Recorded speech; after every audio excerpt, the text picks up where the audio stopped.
Morning, everybody. This is going to be episode 6 of Saving Connie. This mower is looking a lot different than it did in episode 1. The wheels are actually stand up nice and straight. And you'll notice that I've got a discharge chute on here now.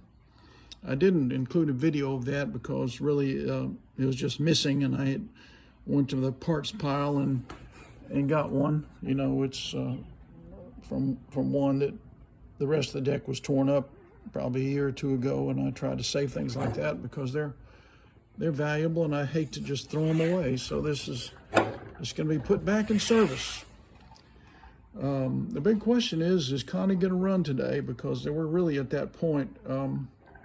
What I'm doing right now is I'm going to be installing the gas tank. And on this model, of course, the carburetor sits on top of the gas tank. And if you watched any of my videos, I take off the tank and the carburetor as a unit. Whether that's this model, Briggs & Stratton, or the modern Briggs & Stratton with the black plastic carburetors. If I'm taking the carburetor off, I take the tank and the carburetor off at the same time. Same thing with the big old quantum flatheads. I recommend you do that too. Take off the tank and the carburetor at the same time. You'll avoid spillage. You'll avoid breaking the carburetor plastic throttle plate. You won't have to mess with hose clamps and pinching things off and fuel leaks. So just try to take it all off as a unit, or at least you'll keep fuel leaks to a minimum. The original tank from this, as I mentioned, had been left out in the weather, and you guys will recall that there was no air filter on. It was raining the day I picked it up, and so I've cleaned that tank, and it's out here air drying in the sun. That's it right there. And it had quite a bit of rust in it, so I did the old method of you put, some screws and nuts, make sure they're ferrous so you can get them out with a magnet, and you shake and rock and roll, and it knocks a lot of that stuff loose, and then you wash it out. And at this stage, it's okay to use water. You're just washing out old dirty rust and stuff like that. So it's gonna air dry out here in the sun today. So it's not ready to install. So what I'm going to do is go into my supply of other tanks, and here we go. We're going to pick one out. This is my supply of pulsa-jet tanks, and let's pick one out here. Let's see, there's one right on the top. Let's pick this one out. I'm going to put the phone in the holster. We're going to put this tank on together. Hang on a second.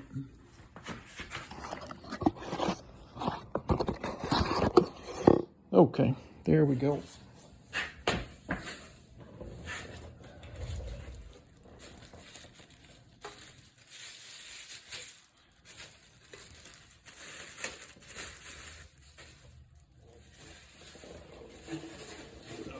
I like to label mine, if they prime or not. And what I do is I test, after I clean the tank out and reinstall the carburetor and put a new gasket and a new diaphragm in it, I'll label it if it primed well or not. And what I use to test these is kerosene.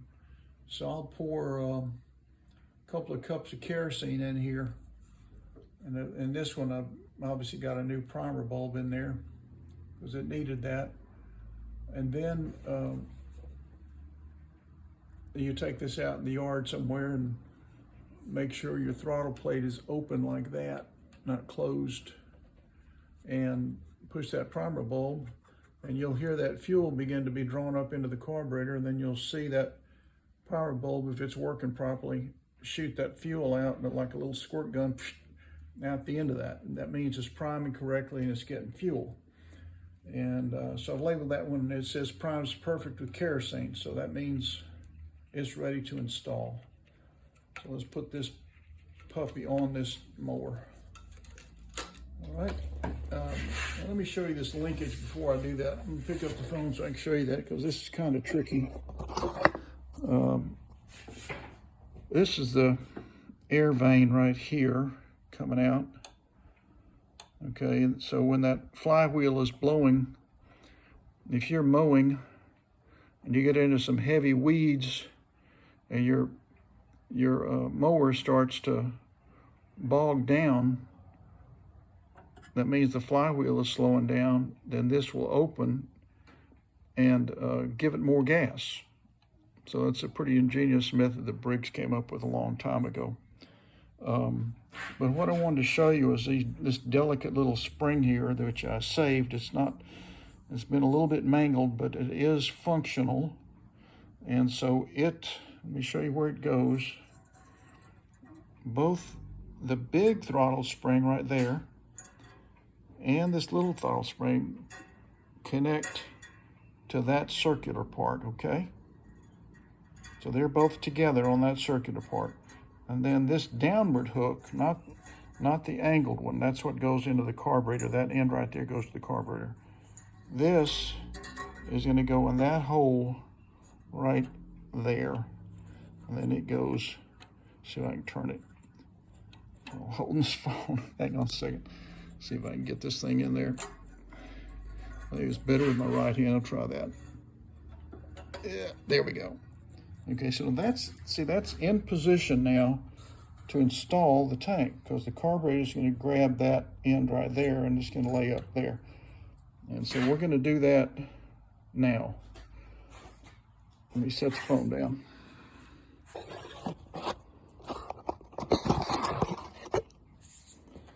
So here's our tank,